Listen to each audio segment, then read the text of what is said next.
We welcome you back to Wichita, Kansas. North Rock Lanes, the 12th PBA event they've hosted, going all the way back to 1970 in the Centennial Open. And while we're flashing back, well, let's go back a couple more years. 1965, the Thunderbird Open held here in Wichita, and the legendary Dick Weber taking on some guy named Nelson Burton Jr. Have you ever heard of him, Randy?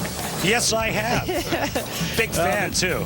Two future Hall of Famers, and Dick Weber winning at 218-177 to win his 14th PBA title. Even picked up that 5-7 split to boot. And we welcome you back inside live here at North Rock Lanes. ESPN's continuing live coverage of the PBA World Championship.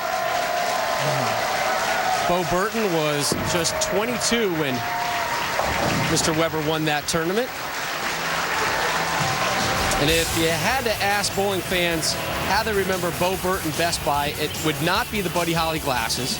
It would be either his 18 career titles, including the 1978 U.S. Open.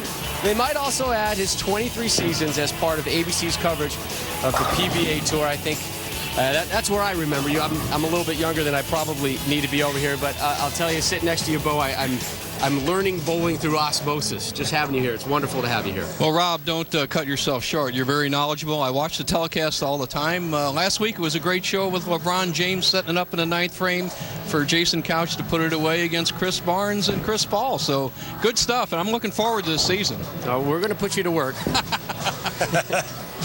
Well, I'll tell you, it's quite an honor just to be sitting next to you, especially in this environment. Let's talk about the new changes that are taking place this season on the PBA Tour. We've got some format changes, some event changes.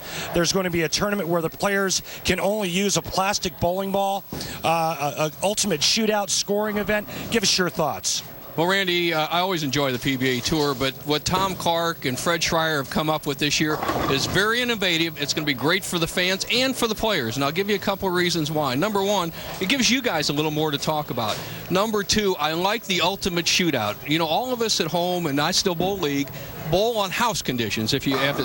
And the house conditions are 20 to 30 pins easier than the PBA Tour. I've been both places, and it's tough out here. What they're going to do is put out the house shot. The pros will go wild. They'll just knock 300s to death out here. And you know what I like? The plastic ball tournament. The plastic ball, we're going to run the top 50 of all times here during this next 11 weeks. The plastic ball era is where many of those top 50 players came from. They bowled in the late 60s with the plastic ball, the 70s, on into the 80s. It's going to be a great season. And, Bo, I've bowled with you as recently as about a month ago. You still got a kid. Jupiter, Florida Bowling Leagues. Watch out for the ringer over here to our side. We're gonna put you to work. I know you're doing a lot of work for the women's tour, but that microphone is going to be put to good use. Tell us your involvement with the PBA this season.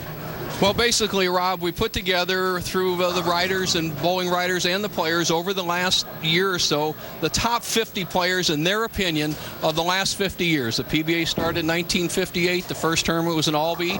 Now we have the 2008 and 2009 season. For the next 11 weeks, we have a special series to commemorate all the top 50 players. And this week, we're starting with the number 46 player, Gary Dickinson. So all you fans at home, for the next 11 weeks, and today, watch and enjoy.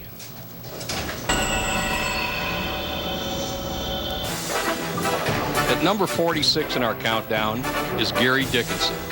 The lanky Hall of Famer amassed 8 titles in his career. The most important of those was a victory in the 1983 U.S. Open, which would be his only win in a major championship.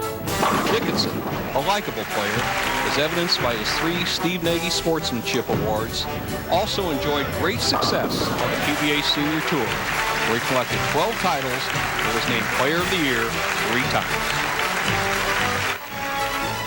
We begin at number 50 with Bob Strampy, one of the best ever from Detroit, Michigan, tough as nails in the clutch. And number 49, Mika Koivuniemi. The Big Fin has won 2 majors. He's a former Player of the Year and bowled the 17th televised 300 game. The analytical Tommy Hudson at 48, ahead of his time with that release. At 47, Barry Asher, the top 5 most talented players of all time. If the shot was in the deep inside part of the lane, that tournament was coming down to 3 players: Jim Godman, Don Johnson, and Barry Asher. The picture of consistency, Gary Dickinson at number 46. Never bowled poorly, not flashy, let his game and his ball do the talking. And at 45, Johnny Gunther, really tough in match play, and as dangerous as he was, he never lost his composure. Very strong mentally, and bowled the second televised 300 game. Again, our thanks to Bo Burton. Look forward to hearing him throughout our season's worth of broadcast. Up next, semifinal number 2. Steve Jarris duels the reigning PBA Player of the Year and former Wichita resident, Chris Barnes.